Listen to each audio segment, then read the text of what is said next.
Hi guys, today we are gonna make wings. So you are going to step out in the hallway with me one at a time, and I'm gonna take a picture of you. And the picture is gonna go in the middle of your paper like this, and you're gonna have wings that you're gonna make Zentangled. So you're gonna divide them up into sections, and in each section you're gonna put a pattern that morphs or changes, and you're gonna shade them to make Zentangled wings. Here's another example of Zentangled wings that change, and a person, you're gonna cut your own self out and put it in the middle of your Zentangled wings. So to make your wings, I don't have a picture of myself, unfortunately, or maybe fortunately for you guys. But to make your wings, first of all, I don't care how your wings go, what kind of wings you want, if you want them to be more like a Batman style wing or more like a bird type of wing, but they do need to fill the page. So until you have your picture, you really can't see how close they need to be, but I would guess you're gonna be about, at least a finger or 2 finger width apart space you need to leave for yourself. And then you're gonna need to leave space for your, and then you need to fill the rest of the space with your wings. So first thing you're gonna do is you're just gonna sketch out your wings, and they don't have to be perfect. I mean, wings they're organic, they're natural shaped. It's okay if they're a little bit different from each other. They don't have to be perfect. And you can draw this with pencil first. I would encourage you to draw it with pencil first. The reason why I'm not drawing this with pencil first is because if I draw this on black paper with pencil, you would not be able to see it. So I'm just gonna have to draw mine with white. And mine are nothing alike, and that's okay. I'm drawing with white colored pencil. Okay, so now that I have my wings, they're kind of divided up like fingers, but I need to divide them up even more into sections. So I'm gonna bring my sections up higher, and then I'm going to divide this up in a section. And it's not gonna look kind of very realistic at first, but that's okay. Kind of want that section to come up like this. That'd be cool looking, I think.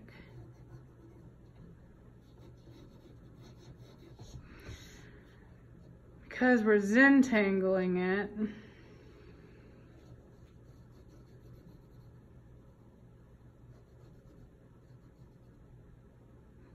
what did I do on the other side? I'm trying to figure this out.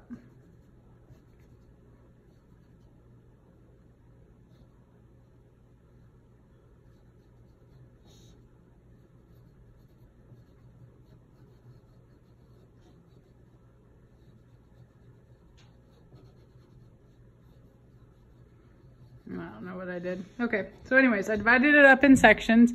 Then the next thing I'm gonna do is I'm gonna add patterns in each section that morph or change. So let's say in this section right here, I wanna add, let's say lines that, I'm gonna add some lines that change.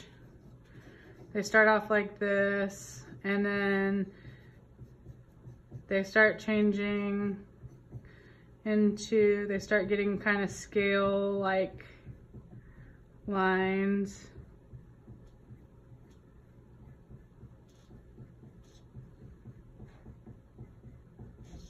Like that. So they started off long, and then they started to turn into scales. Now, if you want to do the same thing on the other side, you can, to make them even, or if you want them to be completely different on the other side, that's fine too. And then maybe the next one, I have circles that start to pop, and then they turn into arch lines, and then they turn into straight lines coming down. And then the next one maybe has some thick lines, patterns that turn into diamonds, or turn into triangles, which turn into diamonds. And again, like I said, it's up to you if this is the same pattern repeated on the other side or if it's different. Now, I'm not gonna do all these for you. I'm kind of just giving you an idea. Now, how I want you to shade this is with the crayon. So when I say shaded, I mean go around the edges and make them look three-dimensional by kind of going around the edges with the crayon and shading in the edges. Not coloring in the whole thing, just around the edges a little bit to make it look three-dimensional, like that. And you could do that on each one. You could also shade it by kind of going around the outside a little bit if you wanted to, but don't do both. If you're gonna go around the outside, that's fine. Or you can kind of go around the edges to give them a soft edge. And you can even do that on the corners to kind of shade off the edges and round them out like that. And that would give your wings a little bit more of a shaded or a natural look to them, like that.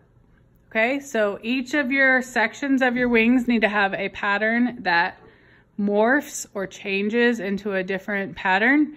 And then when you're done with each section, you need to use the crayon white and shade it.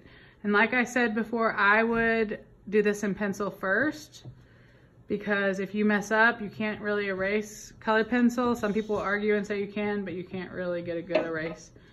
And then I would go back over it with colored pencil. I just couldn't do that for you guys because then you wouldn't be able to see what I was doing because it doesn't show up good enough for camera. Okay? And then you'll cut yourself out completely where there's no paper showing around you, just the picture, and you'll glue that down. So on this one here, you can see her pattern.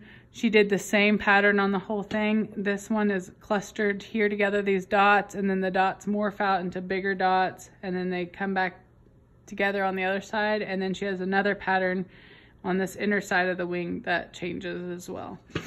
So that's her pattern. And then he did more individual patterns on the individual sections that change out, and he shaded his differently. He shaded his underneath the wings. So either way you want to do it, and happy wing making.